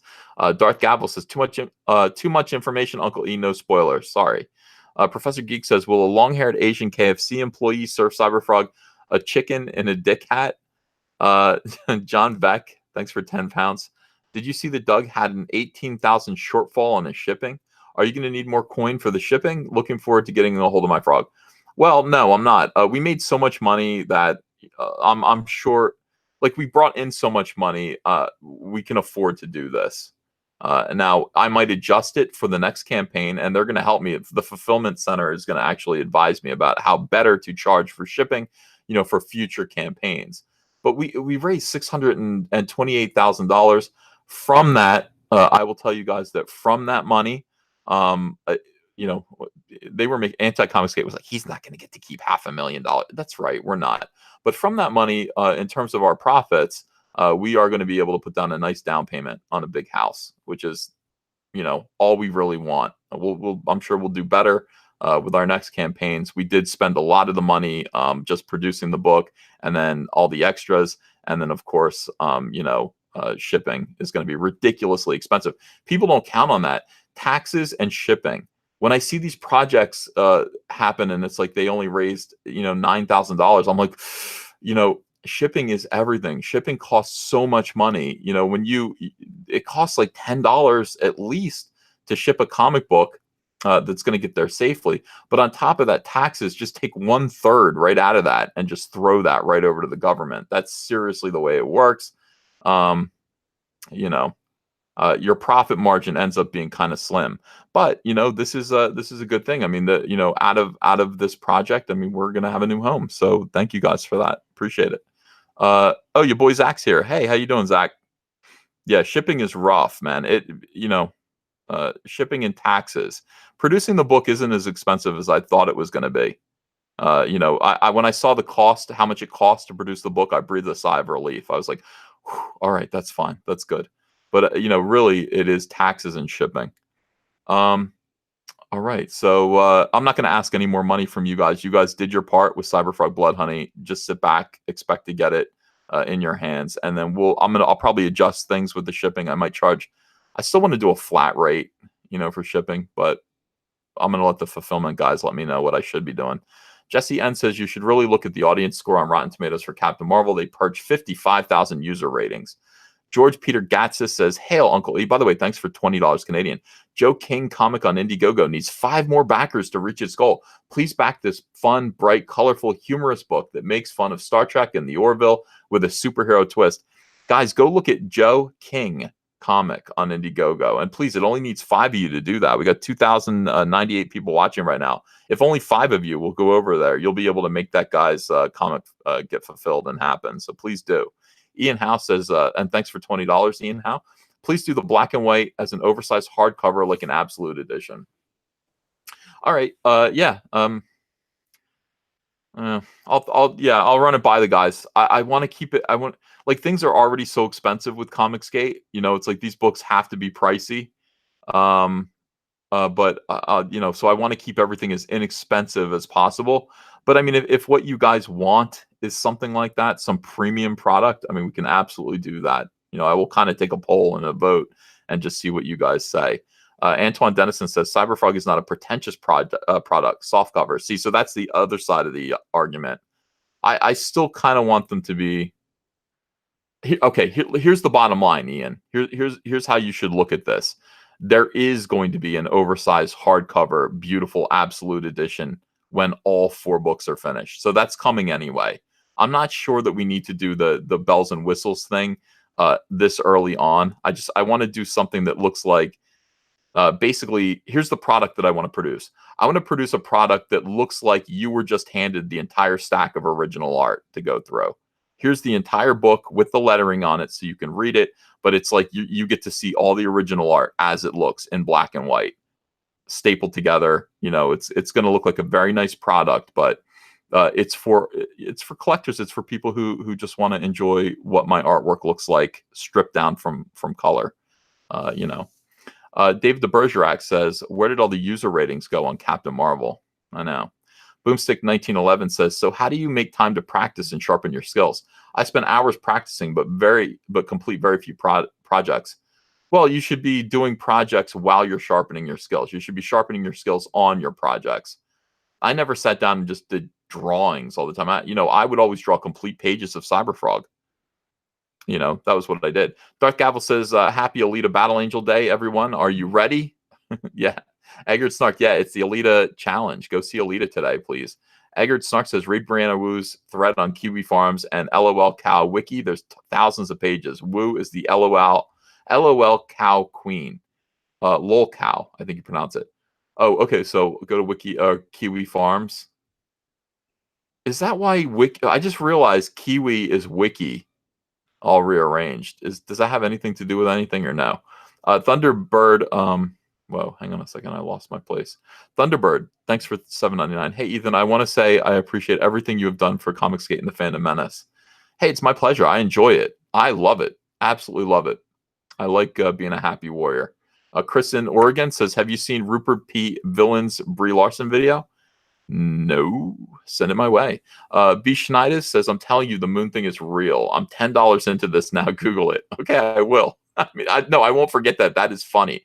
Zebulon Pike says Rotten Tomatoes is removing bad Captain Marvel ratings. That's what everyone's saying, Zebulon. Darkman McEdgeface says her Patreon was in excess of $10,000 at one point to pay a professional Twitter handler for her. No one could prove the handler existed or got money. What the hell? Why would you do? Why would she say that? Why wouldn't she just say the money's for me? PB and Jamie, thanks for $10. I don't want to call people out, but someone with the name that rhymes with Bobbert Fire Cassette hopes Captain Marvel is a huge success so we can get an all-female Avengers film. I hope this doesn't happen. It's definitely going to happen, PB and Jamie. It's definitely going to happen. That is right around the corner. Big Avengers film with only women. Lee Jack says, why are there just 4K user ratings on Rotten Tomatoes? There were plus 58K an hour ago. Apparently they've been stripped. Apparently they've been purged. George Peter Gatza says, heads up, sent you $20 super chat previously. Ooh, thank you. Curtis YZ says, let Star Wars live free of politics. Go Cyberfrog.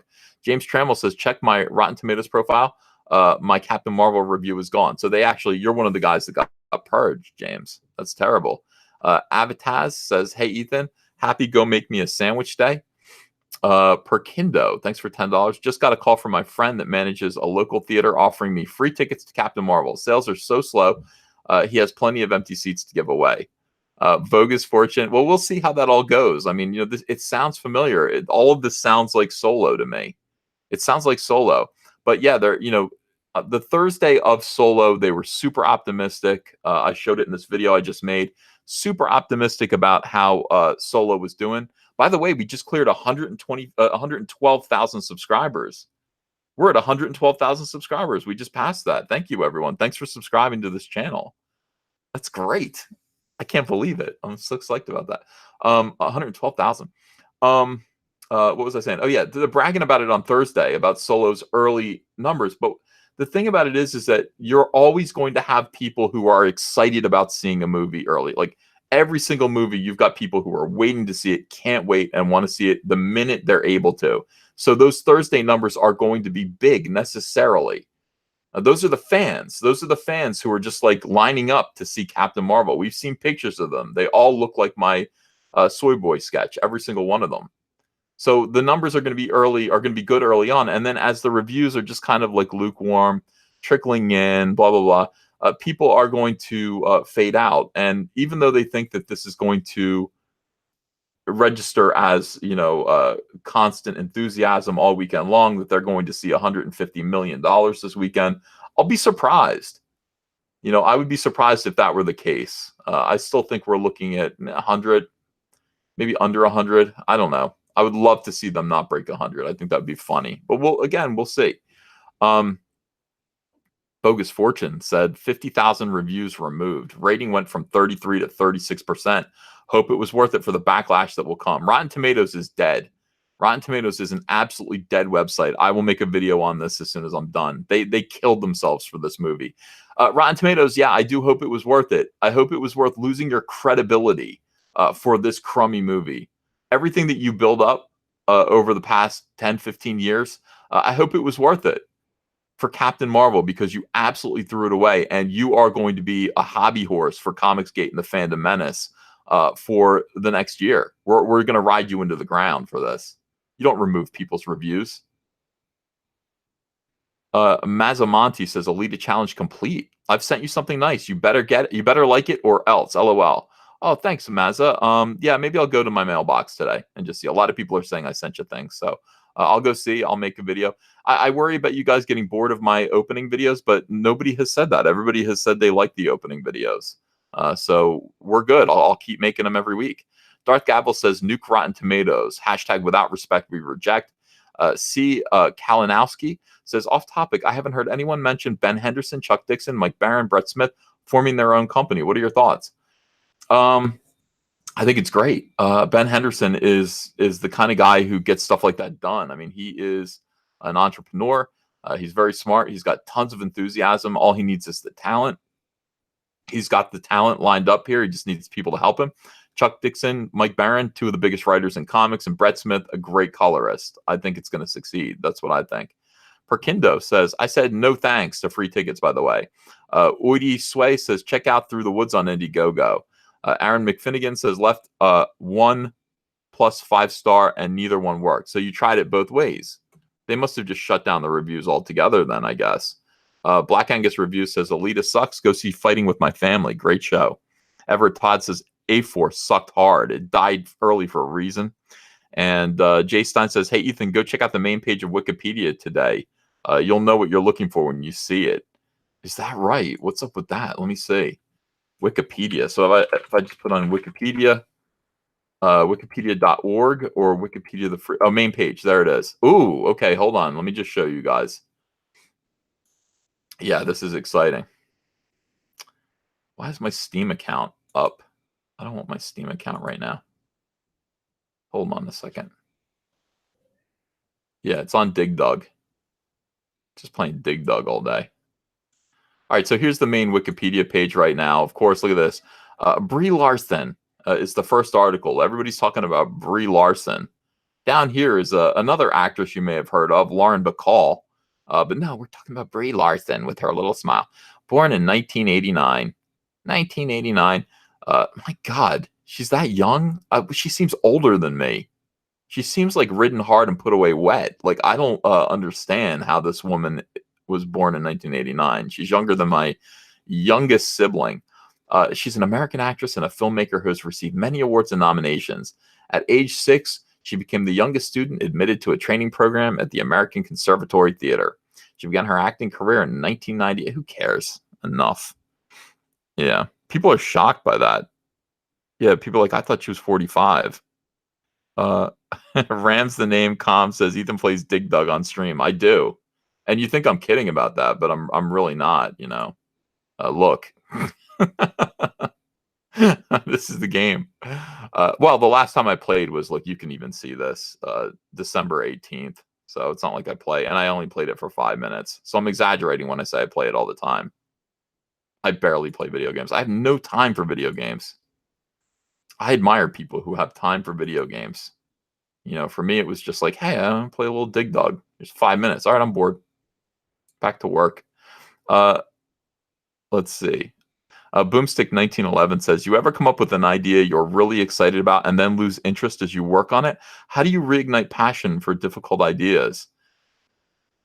Honestly, Boomstick, that's never really happened to me because I don't get to use too many of my own ideas. You know, in the past, you know, working for DC Comics, I was hardly ever excited consistently about anything I was doing. But it was just a matter of, look, you've got an editor who's writing you and telling you to get that stuff in, and you've got bills to pay. You know, when you're doing it for money, you're only doing it for money, and it's not about passion. It's soul crushing, and that's what it is to be working on other people's characters. If you are a newbie and you're mostly indie and you're looking to one day be able to draw Spider-Man, yeah, initially you're going to have that joy of getting to draw Spider-Man, but I'm telling you, 3 or 4 years in, you're going to be like, a little tired. Working on Cyberfrog, I never lose passion for it. I just never have. I just care about it intensely. I'm looking forward to working on this for a long time. And I'm already thinking, once I get the 4th issue done, where do we go from here? Like, do we do more Cyberfrog? Initially, I said, I'm just going to do 4 issues and that's going to be it. And yeah, that's going to be this story, but it's like, that's its own movie. Do I do another one? And I was like, maybe I'll just retire. No, I think I'm going to keep going. I can't stop. There's too much to do. There's way too much to do. I'm still a young man, despite what you guys say. People look at my picture, by the way. I get these like kids who like say, I thought you were like 20. I'm like, I keep telling you I'm 45 or 44. How could I be in my 20s? I have a 19-year-old son I always talk about. I have 3 kids. I'm an old man. Gil Rivera says, thank you for $20. He says, sup, Ethan, could use a signal boost. Booth, you said you meant boost. Night Stalker 1 and number 2 on Indiegogo. 9 days left, 41% funded. Congrats on all your success. You deserve it, man. Night Stalker 1 and 2 on Indiegogo. Backers needed. Thank you all. All right, Gil. Well, we are going to have to do, we're going to have to do a telethon. Should we do it? What's today? Friday. Friday is auction night for Mike. I don't know. Maybe I'll run over his auction and get a telethon going. I got a bunch of people saying I need a boost. Yeah, all right. You know, I might be able to do that. George Peter Gatsis, thanks for $10. Heads up, anybody who backs Joe King comic book now on Indiegogo gets not 1 but 5 original full-page illustrations. Please back this full, colorful humor comic. That's Joe King on Indiegogo, like Joe and then King King. And go check it out and support George Peter Gatsis. Let's see. People Circus says artists never retire. You've got years left in you, man. Best work yet to come. Yeah, true. I don't want to stop. I want to do less of it because I really like spending time with my new family. You know, listen, I'm a newlywed. I've been married now for just a little over a year. So you know, I like the idea of just slowing down a little bit.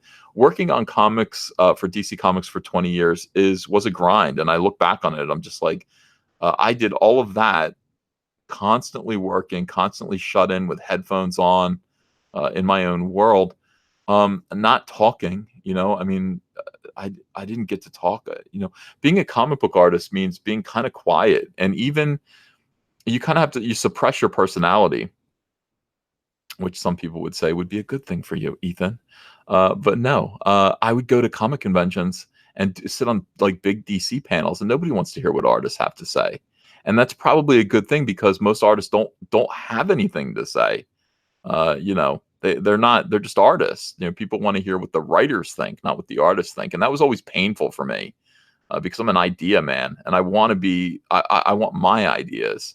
I want to be working on my own ideas, not on someone else's ideas. Oh, I don't like that.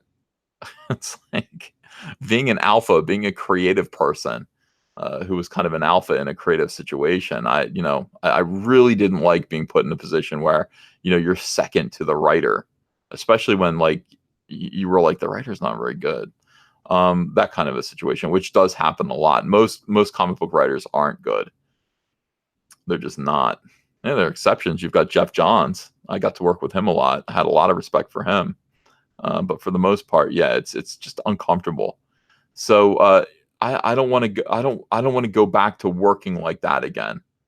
You know, I would much rather express myself in ways other than just constantly producing, you know, 20-page comics every month. I'd much rather just do an epic, a couple of epics every year.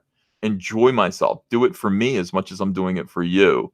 You know, just to create a product that is the best that I can offer, not just something to sit on the shelves. The comic shops are full of comics that aren't selling, that nobody wants. The comic shops are packed with these worthless comic books with subpar efforts from dummies. I don't want to be like that.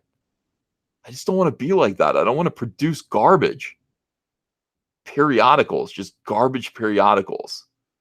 I don't want to be the guy who is the director of you know, a half-wit sitcom. I want to be a film director. I want to actually, you know, produce my best work and offer it when it's ready, and have people glad that they bought it, glad that they read it, anxious for the next one. And that's the way it's got to be. You know, that's the way the rest of my career has to go. You know, from here, I've already discovered that I like this much better. You know, I like the way things are going now, much better, slower, more carefully produced comics, and I like being a talk show host. Ask Andrea, she'll tell you. She's like, you love it down there on that YouTube. Oh yes, I do. I like it. Wow, R.I.P. Jan Michael Vincent from Airwolf. Ben Pachetti says March 15th is Fabio's 60th birthday. Don't forget, EVS. Well, you know, it's also the Ides of March. A lot of people warned me about that. Hold on a second. Let me find out when the Ides of March is. This is the day that I will be assassinated. That's what people are afraid of. Yeah. A lot of people saying, you know, they call you Caesar, and don't think for a second. These SJWs are quiet right now. Anti-Comicsgate are quiet right now, because they're waiting for the 15th. This is you. All right. They're calling you Caesar. This is you being stabbed to death by Anti-Comicsgate on the 15th of March. So that's coming up. I mean, the 15th of March is next Friday. So 1 week from now, I better make this week count. No, I better make this week count, because it might be my last week. Absolutely could hurt. No, it could happen. Yeah. Well, I mean, I'm just saying, I'm hearing from people. So, you know, clip this out. Like, if I get, it is great art. It is really nice. If I do get assassinated a week from now, clip this out. Say he knew it. He knew it was going to happen, and people warned him. People said, "Ethan, be quiet, or the Anti-Comicsgate are going to assassinate you over comics," and I just wouldn't listen. Just wouldn't listen. He was too determined. He was too determined to make things better for everyone, and then boom. It's very frightening. The Ides of March.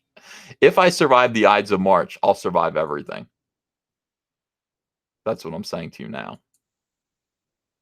Stephen 4X says, when is Auntie Andrea going to do that cooking video? Dude, Auntie Andrea, first of all, she goes like this. Every time I ask her, she goes, when I make that macaroni and cheese, like, I don't even know what, I just put it together. Like, I don't know what measurements to tell people. You know, I have no idea what measurements to tell people to do. So I don't know. I'm afraid. And then lately she's been, I don't know if you guys have noticed, but like, she's very shy. She's camera shy. Getting her to talk on camera is tough. And yet she came down of her own free will. I didn't even have to ask her to yank out nose hairs from me on camera during a live stream. And that was really nice. So she might be warming up to it. Peyton Holiday says, sing. You want me to do a piano live stream? Maybe I will. Maybe I'll do a piano concert live stream sometime this weekend. Orion 782, thanks for $2. Will Soy Boy beat to the 20s like Yuppie in the 90s? Yeah, that's where we're headed, pal. That is where we're headed. Yeah. All right, so Catsley says nose hairs, too much information. Listen, what she really did was she plucked out my unibrow, which I don't really have much of a unibrow because I'm blonde. But, you know, maybe like 2 hairs will be like right between my eyes. She yanked those out. And then she went for my nose hairs. But she did it just to make you laugh. And I don't really even have nose hairs like that. Cecil made that up and he lied. He lied to you guys. All right. So, Butter song.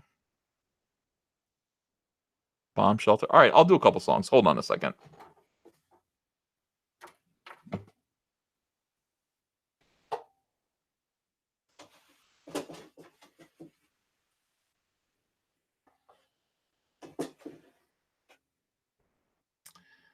This is for Peyton Holden, the $2 super chat, asking me to sing. And you guys, let me tell you something. You have been absolutely the best, and I'm very appreciative of all the support that I get from you guys. All right, so people, if you are somebody who leaves, you can leave. I'm going to do 2 songs right now. If you're somebody who leaves when I start singing, and it makes sense for you to do so. I don't know. I don't like the way this is here. Hold on a second. No. All right.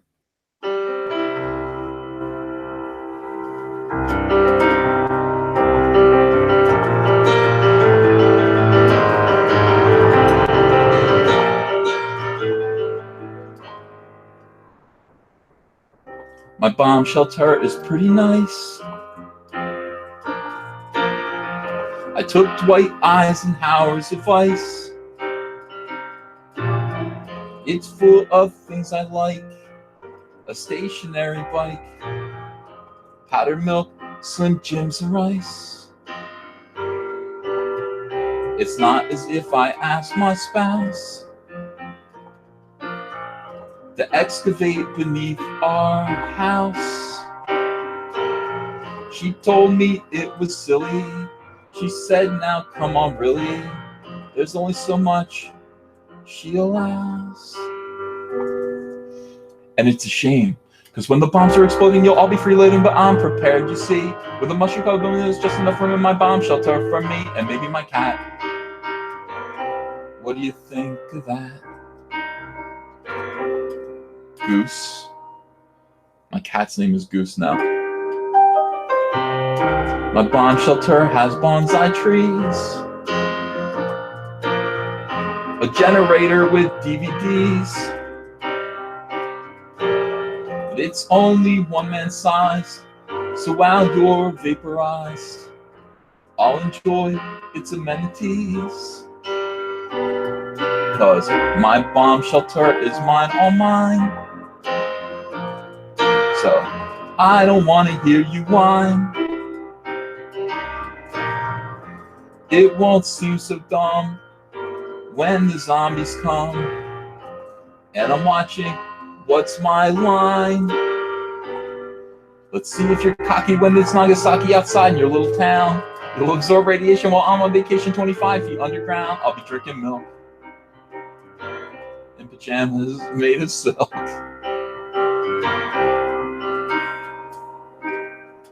My bomb shelter is pretty nice. You should have took Eisenhower's advice.